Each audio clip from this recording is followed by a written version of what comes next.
Coucou tout le monde! J'espère que vous allez bien, je suis trop contente de vous retrouver aujourd'hui dans une nouvelle vidéo où vous allez apprendre à réaliser un layer cake 100% vanille. Alors si comme moi vous êtes un grand fan de vanille, cette recette est vraiment faite pour vous. Avant de commencer la recette, je vous dis de quoi ce gâteau est composé. Donc vous trouverez une génoise infiniment moelleuse à la vanille, bien entendu, un sirop d'imbibage, toujours à la vanille, une ganache montée à la vanille, c'est la recette de Stéphanie Bienvenue que j'adore. J'adore la personne et la recette, franchement c'est une pépite. Et on recouvrira le gâteau de chantilly mascarpone. J'espère que le programme vous plaît, c'est parti pour la recette. On commence la recette avec la meilleure recette de ganache montée à la vanille, c'est celle de Stéphanie Bienvenue, elle est juste dingue et je me munis de mes gousses de vanille David Vanille, toujours chopées sur le site Planète Gâteau. Pour cette étape, vous avez juste à fendre une gousse de vanille en deux et à y extraire les graines. Ces gousses de vanille sont tellement riches en grains, c'est un bonheur. Et ensuite, dans une casserole, vous versez la crème liquide entière, donc minimum 30% de matière grasse, les graines de la gousse ainsi que la gousse fendue en deux.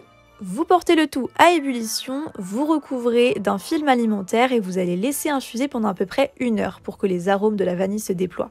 Au bout d'1 heure, vous commencez par faire fondre le chocolat blanc au bain-marie.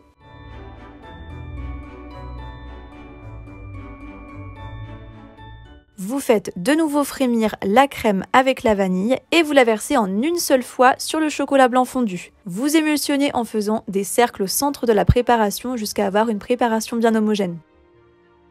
Lorsque c'est le cas, vous ajoutez la crème liquide entière, toujours minimum 30% de matière grasse bien froide. Vous mélangez jusqu'à avoir une texture toujours homogène. Versez votre ganache vanille dans un récipient à fond large, c'est mieux, moi c'était limite trop petit. Filmez au contact en collant le film alimentaire sur votre ganache pour éviter qu'une croûte se forme et vous placez au frais pendant une nuit.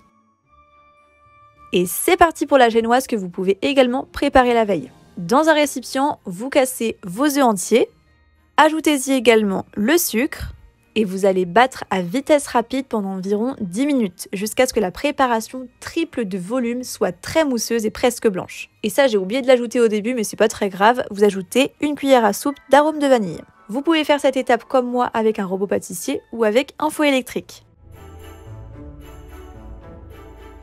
Dès que votre pâte a cette consistance, vous arrêtez de battre et vous incorporez la farine tamisée, c'est très important. Au moins vous êtes sûr qu'il n'y aura pas de grumeaux dans votre pâte. Et là, il est également très important d'incorporer votre farine très délicatement à l'aide d'une maryse. Le but ici est de ne pas faire redescendre la pâte.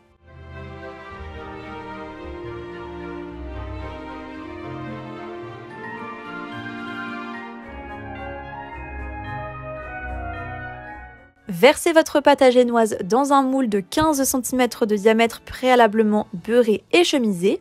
Et vous enfournez 20 minutes à 180 degrés. Moi j'ai fait la cuisson en 3 fois pour avoir 3 disques de gâteau. Mais libre à vous de prendre un moule plus haut et de faire la cuisson en une seule fois et vous viendrez ensuite couper des disques de gâteau. C'est comme vous voulez. Dès la sortie du four, vous obtenez un gâteau bien moelleux mais vous l'enfermez dans du film alimentaire pour conserver le moelleux. Vous mettez ça de côté et vous retrouvez votre jolie ganache à la vanille. Versez-la dans le bol de votre robot ou dans un récipient et fouettez-la à vitesse moyenne pendant quelques minutes. Et là, elle va s'épaissir tout doucement, vous allez voir.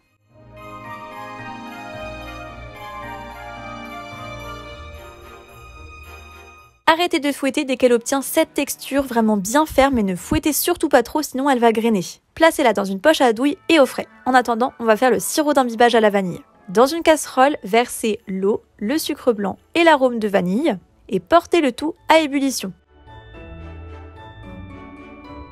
Laissez frémir environ 3 minutes et le sirop est déjà prêt. Et c'est parti pour le montage du gâteau. Placez un cercle doré en carton sur votre plateau tournant, déposez un premier disque de gâteau bien moelleux et imbibez-le généreusement de votre sirop à la vanille. Garnissez de votre ganache vanille et là il faut être très généreux. Si vous n'en mettez pas assez, le gâteau sera sec car il n'y aura pas assez de crème. Donc franchement, allez-y généreusement. Lissez le tout à l'aide d'un lisseur à ganache. Je vous mets tout le lien du matériel en barre d'infos. Recouvrez d'un deuxième disque de gâteau, imbibez-le encore une fois généreusement.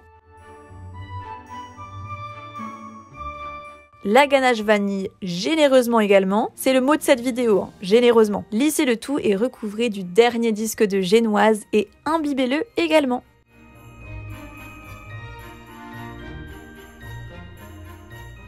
comblez les trous avec le reste de ganache. Normalement, vous aurez la quantité parfaite.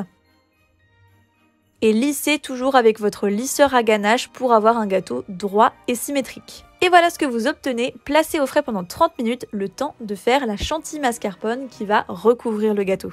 Dans le bol de votre robot ou dans un récipient, versez la crème liquide entière, donc je précise toujours minimum 30% de matière grasse, sinon elle ne montera pas, le mascarpone et le sucre glace et vous fouettez de plus en plus vite. Le mascarpone et la crème liquide entière doivent être bien froids.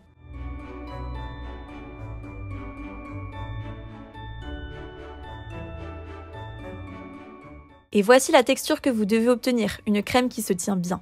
On va utiliser ce colorant en gel vert feuille de la marque Progel. Et je ne l'ai pas montré en vidéo, mais j'ai divisé la chantilly en deux. Donc j'ai gardé une partie blanche et la deuxième partie, on va la colorer avec le colorant Progel. Et voilà à peu près la couleur que vous devez obtenir.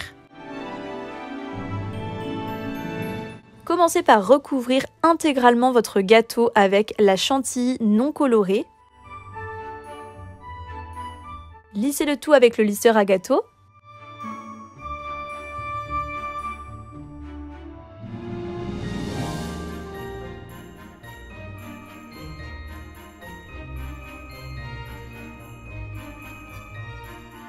Et dès que votre gâteau est bien recouvert, vous pouvez former des sapins. Et là, je me suis munie de plusieurs douilles pour faire des sapins de différentes formes. Donc je vous laisse admirer le résultat, là vous laissez parler votre imagination. Moi je vous montre ce que j'ai fait, mais libre à vous de faire ce que vous voulez. Je voulais globalement un gâteau plutôt épuré, donc j'en ai pas non plus trop fait, j'en ai juste fait 2 sur le dessus.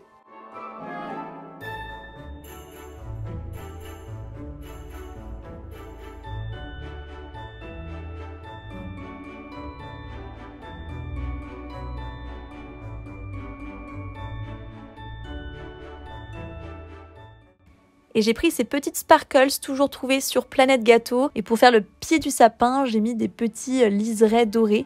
Et je trouvais que ça apportait une petite touche d'élégance, j'aime beaucoup.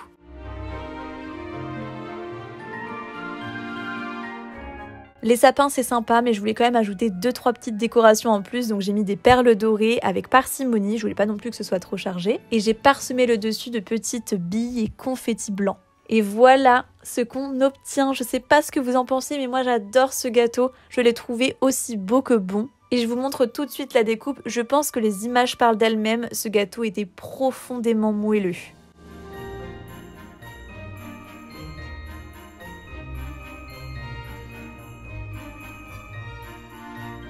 Voilà tout le monde, ma vidéo est terminée, j'espère qu'elle vous a plu. Si c'est le cas, comme d'habitude, n'hésitez pas à liker et à me donner votre avis dans les commentaires.